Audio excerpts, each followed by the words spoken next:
Hey guys, and welcome to my channel. In this video we're going to talk about checkmating that narcissist. Dun dun dun. Yes, they need to be checkmated, right? Yes. So for those of you who may not know what I mean by that, and you may not be familiar with the game of chess, but checkmating on in chess means that there's no more moves to be made. The game is over, okay?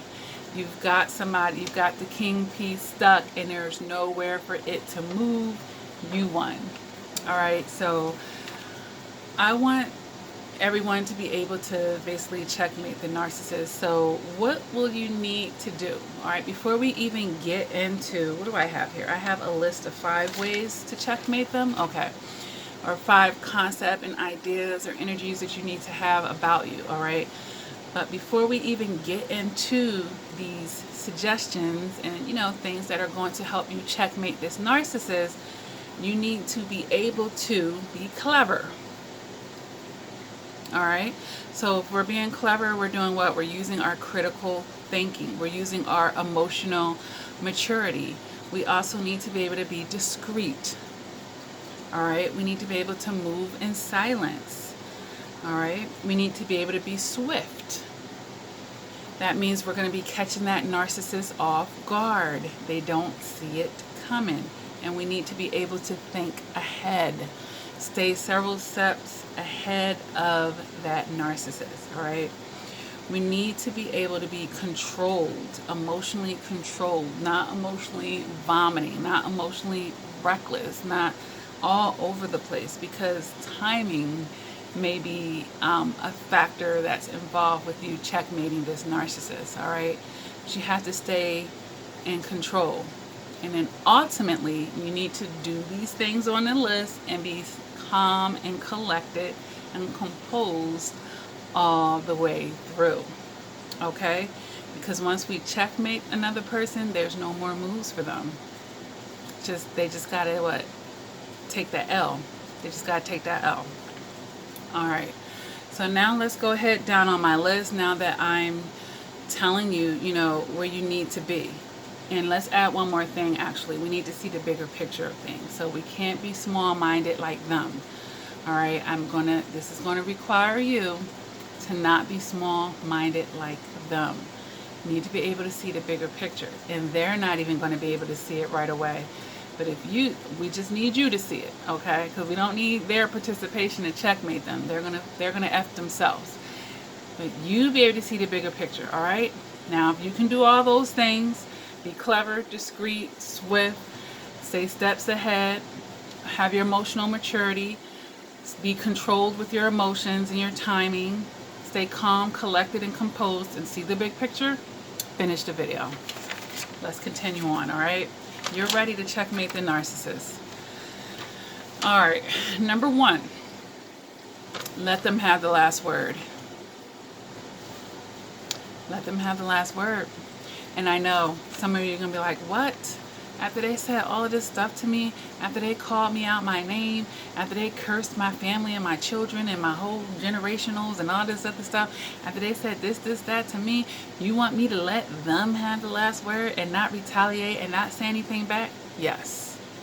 Yes. Yes, I do. Because when we look at the bigger picture, we have to see how the narcissist operates. They operate off of supply. What does supply require? Interaction.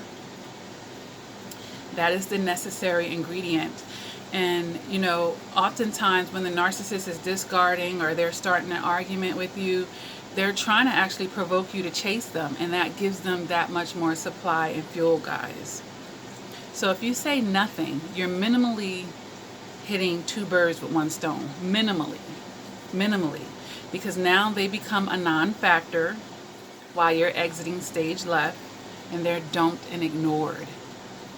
They're dumped and ignored. And even if they dumped you first, they're not expecting you to just accept that dump and just do nothing and just go on and skip down the hill into the next thing and move on with your life with a smile on your face.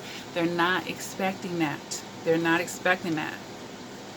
So if you want to checkmate them, let them have the last word.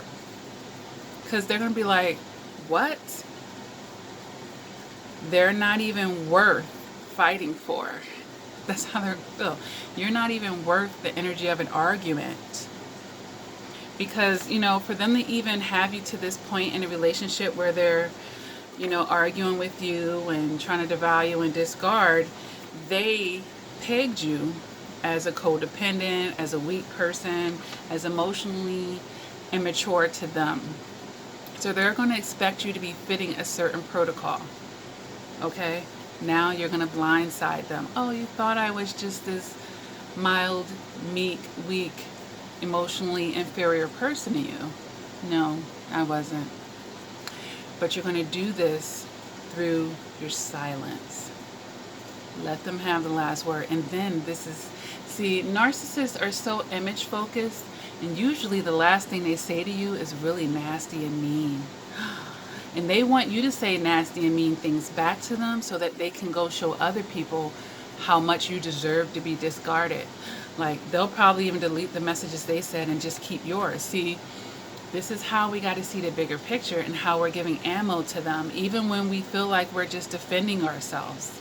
And I'm telling you, you're going to minimally hit 2 birds with 1 stone if you let them have the last word. Let them look like the classless jerk, the nasty curse words and profanity and all that stuff. Let them have that. Because they're so image focused.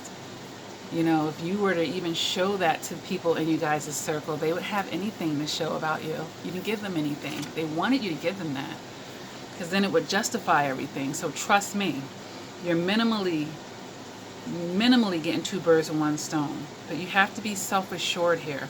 You can't be a person that has something to prove. You can't need to be validated. You can't need closure from this person for any of these things that I'm going to say here. So get yourself together, get your mind right, and if you have to, just fake it till you make it. Later, when you look back on the situation, you're going to be like, Coach Lakia was right. Coach Lakia was right. Because, you know, when you go back, when you don't let them have the last word, all you're doing is continuing it. You're allowing the cycle of abuse to continue here, because now they're going to say something, you're going to say. When does it ever end with them? Never. They'll do this forever with you. You know, they're getting supply off of it, all right? So number 1, let them have the last word, all right? That is my suggestion to you. Number 2 on here is release them back into the wilderness. Cut them off. Dump them. Break up. Have the final discard. Take control of it. Don't wait for them. You know, beat them to the chase, basically. In the cycle of abuse.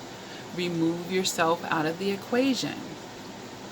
And you might even actually feel like you're getting brownie points, or might feel even more satisfying to do this in public. And safer, by the way. So I recommend that. Dump them in public. It doesn't have to be loud and ratchet. Just do it in public.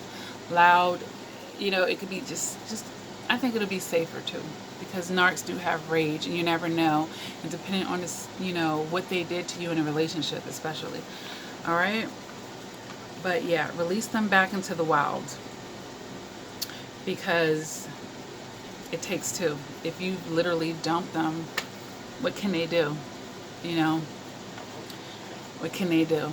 It actually interrupts their agenda. They didn't get to do it. And it actually send them on a chase with you. And that's a whole nother topic. But actually, that checkmates them even more. Especially if you are wise enough to keep it right there. So not only were you able to dump them, you're resisting the urge for the switch and bait with them, because they're going to try to chase you back, to love bomb you, just so that they can then dump you, so they can have the last and final say in their mind. They need that perception. But then you never take the bait, so not only have you dumped them, but they're still chasing you, and that ain't even working. Looking like a checkmate to me. Looking like a checkmate to me. All right, so number 4 on here is erase them. Erase them. Like, if you have pictures of them on your social media, even I would be petty and go years and years back. I would take every trace of them, every hint, every smell of them, just take them off, okay?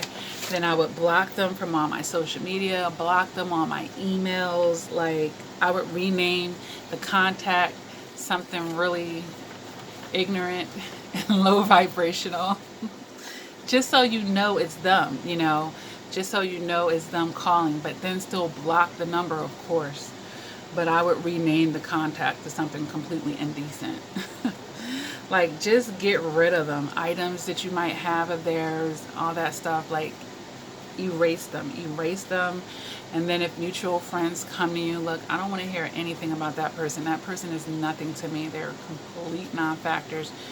Don't talk to me about them, please. And then hopefully that gets back to them. That's a little gravy.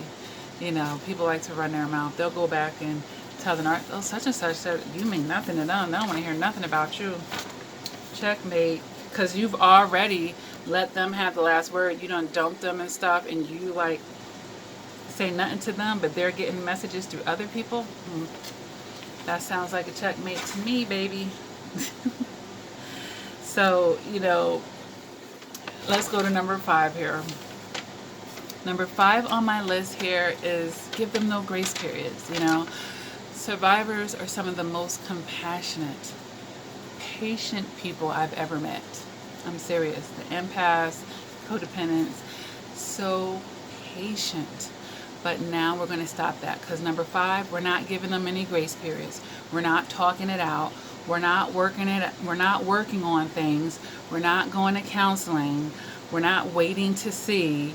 We're not giving them a fair warning, or, yeah, I'll give you a warning this time, but if you ever do it again, no excuses for their behaviors. They're not getting any passes on their behaviors, basically, okay? No, it's a one and done type of thing. That's really going to, you know, whoa.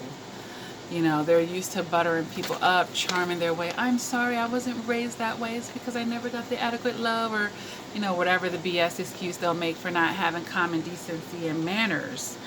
That's not going to work, right? And they'll never see that comment. Is going to blindside them, because they've already pegged you, like I said, as emotionally inferior, that you're going to fall for the game and all of this stuff, guys. So yeah, we're going to be no nonsense. We're going to be sharp. We're going to be assertive, okay?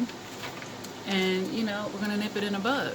And that is going to checkmate them, all right? So let's go over these 5 things again. We're going to let them have the last word.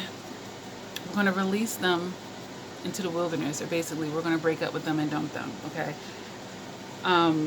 We're going to erase them. We're going to not give them any warnings. You know, we're not going to excuse the behaviors. And actually, I missed one right here. We're going to not break no contact, no matter what. And then some of you who can't do no contact, we're going to not break gray rock, no matter what.